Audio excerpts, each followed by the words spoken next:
In the bitter cold of winter, Janet and her little brother Nick roamed the city streets, relying on their voices to earn a meager living. Homeless since the death of their parents, the siblings found solace only in each other. Every winter evening, they braved the cold to sing Christmas carols on doorsteps, hoping for spare change and a few kind words. One particularly frigid night, as they performed, "We Wish You a Merry Christmas," their hopes were dashed by a rude, elderly homeowner. The woman, enraged by their singing, splashed them with lukewarm water, her harsh words cutting deeper than the chill. Janet's heart sank as she clutched the small tin can containing only $5, the sum they'd earned from caroling that night.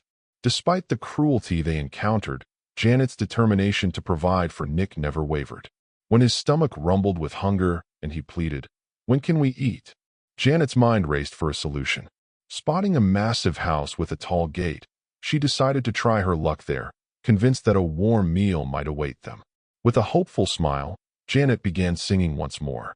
But before they could reach the door, the gate swung open to reveal a disapproving woman. The homeowner, furious and disdainful, hurled insults at the siblings, calling them homeless good-for-nothings and accusing them of scheming to rob her. With no choice but to retreat, Janet and Nick hurried away, their dreams of a warm meal fading into the night. Fate, however, had other plans. Moments later, a van screeched to a halt nearby and disgorged a bloodied, injured man. The commotion revealed more than just a beaten stranger. It was Jake Davis, a blind billionaire whose life had taken a tragic turn. Whispers among the onlookers spoke of a violent encounter involving a jealous ex-lover named Rebecca and her equally dangerous boyfriend. Though Jake's eyes had been robbed by an accident caused during a date with Rebecca, his gentle nature shone through even in adversity. In a twist of fate, Grandma Evelyn, the formidable matriarch of the Davis household, arrived on the scene. Not only did she gather those present to care for the injured man, but she also recognized the homeless siblings, Janet and Nick, who had been nearby when Jake was discovered. Far from punishing them, the household staff offered the children a warm meal, and Grandma Evelyn's eyes softened as she took in their plight. The once scorned carolers were given a chance at dignity and a proper bath, and new clothes replaced their ragged attire. For the first time, Janet and Nick experienced a kindness they had never known. It wasn't long before Grandma Evelyn made an unexpected proposal. Seeing Janet's resilience and beauty despite her hardships, she offered her a way out of the unforgiving streets, a complete home with land, food, and an education for Nick. The catch? Janet would have to marry Jake Davis, the blind billionaire, whose fortunes and family could guarantee their new life. At 18, with no family to rely on and desperate to escape homelessness, Janet reluctantly accepted the arrangement. In a modest, private ceremony, Janet became Jake's wife, sealing the deal that promised a new beginning for both her and her brother. Transitioning from life on the streets to life in a grand mansion was nothing short of miraculous for Janet and Nick. They found themselves in a world of soft beds, plentiful food, and even the prospect of education, a stark contrast to the cold reality they had known. Yet, the new life came with its own challenges. Although Jake was kind and gentle, his silence and reserved nature created an unspoken distance between him and Janet. As the days passed, they navigated awkward domestic encounters, with Janet working hard to please her husband despite her insecurities and the lingering sting of her past. Inside the mansion, moments of tenderness began to emerge. In quiet corners and over shared meals, Janet and Jake started to speak of themselves, of dreams, fears, and hopes for the future. One evening, after a particularly quiet dinner, Jake reached for Janet's hand and confessed that beneath his calm exterior lay a deep and sincere love for her. In turn, Janet, who had never known love beyond the struggle for survival, admitted that she too was beginning to feel something profound. Their conversation, full of hesitations and heartfelt revelations, marked the slow but steady transformation of their relationship from a mere arrangement into something resembling genuine affection. The past, however, continued to cast long shadows. 6 months before their union, while driving with Rebecca on what was meant to be a romantic date, Jake had swerved to avoid a sudden figure darting across the road. The accident left him blinded, and though he had never blamed Janet for the incident, knowing that her fear had driven her actions, the memory haunted him still. In the aftermath, Grandma Evelyn had promised that a donor match for an eye surgery was available, and the hope of restored sight became a beacon for Jake. As the operation day neared, tension built within the mansion, with both Jake and Janet quietly anticipating the possibility of a future where darkness would no longer define him. That fateful day arrived in the sterile halls of a hospital.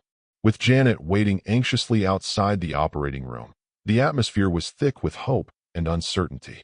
When news of the successful surgery spread, the mood quickly soured. In a sudden outburst, Rebecca stormed into the room. Fueled by bitterness and a desire for retribution, she accused Janet of being responsible for the accident that had blinded Jake. Her words, laced with venom, struck Janet like a physical blow. Amid the chaos, Rebecca's hand landed a stinging slap on Janet's face, and the painful revelation of her supposed culpability ignited a firestorm of emotions. Overwhelmed by shame, disbelief, and hurt, Janet fled the hospital with Nick clutched in her arms. In a desperate letter left behind for Jake, a letter filled with sorrow, regret, and an apology for the accident she claimed never to have intended, she bid farewell to the life that had been thrust upon her. Jake, reeling from the confrontation and the letter's bitter contents, refused to accept the loss. His love for Janet, now mixed with a growing determination, spurred him into action. He summoned his trusted men, promising to leave no stone unturned in his search for the woman he loved. As Jake's men combed the city for Janet, her life took an even darker turn. Unbeknownst to her, the dangerous Angelo, a man from her past who had once tried to assault her, had also resurfaced. Aligned with Rebecca, tracked Janet down with malicious intent. In a grim encounter, he cornered her, forcing a vile substance down her throat and binding her to his will. His brutality was compounded by Rebecca's cold encouragement. She berated Janet for ruining Jake's life, and even went so far as to promise that Dash would ensure Janet never reunited with him. The nightmare escalated when Dash, intoxicated by power and cruelty, dragged Janet to a dingy hideout. There, he prepared to exploit her, his actions fueled by the drugs and his twisted satisfaction. In that dark moment, when Janet's strength was nearly spent, fate intervened in the form of a masked stranger. With swift precision, the stranger shot Dash in the knee, causing him to collapse and release his grip on Janet. Amid the confusion, more of Jake's men arrived to secure the scene, and the threat was finally neutralized. When Janet finally came to, she found herself in a fine bedroom, luxurious compared to the harsh life she had known. Her body was still trembling from the ordeal, and a haze of drugs blurred her memory of the previous night.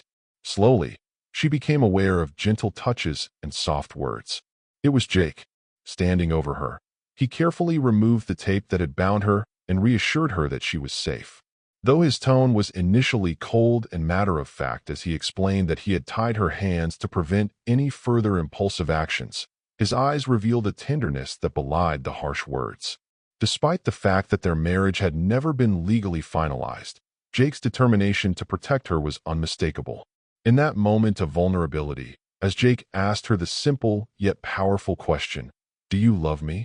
Janet's heart pounded with a mixture of pain, hope, and renewal. With tears in her eyes, she managed a soft yes. The confession, exchanged quietly in the aftermath of chaos, began to mend the fissures between them.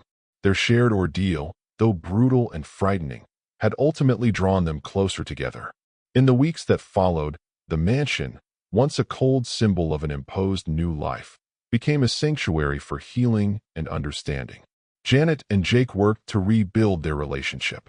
They spent long hours talking about their pasts, their fears, and their dreams for the future. Slowly, genuine affection grew from the seeds of necessity and survival. Janet, who had known only hardship on the streets, discovered that she could be loved for who she was, not merely for the promise of escaping hunger and cold. At a company anniversary gathering, Jake proudly introduced Janet as his fiancée, and the announcement of their impending wedding spread throughout his business circles.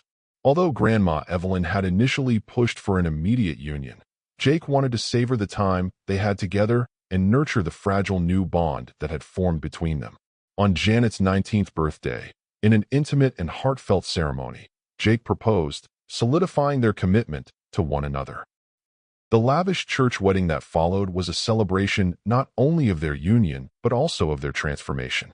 Dressed in an exquisite gown and surrounded by loved ones, including even the skeptical household staff, Janet exchanged vows with Jake. The ceremony, attended by many of Jake's business partners and family friends, marked the beginning of a new chapter. After the wedding, the couple flew off on a honeymoon to the Maldives, where the serene blue waters and pristine sands seemed to promise a future free from past miseries. Returning to America, their happiness deepened when they received the joyful news that Janet was pregnant. Grandma Evelyn cheered, calling the child an answered prayer, and the mansion filled with laughter and hope once again. Despite the tumultuous past and the many scars that both Janet and Jake bore, the promise of a new life cemented their resolve to move forward together. Over the course of the next year, as Jake's sight fully returned and their relationship matured into one built on mutual respect and deep affection, Janet embraced her new identity.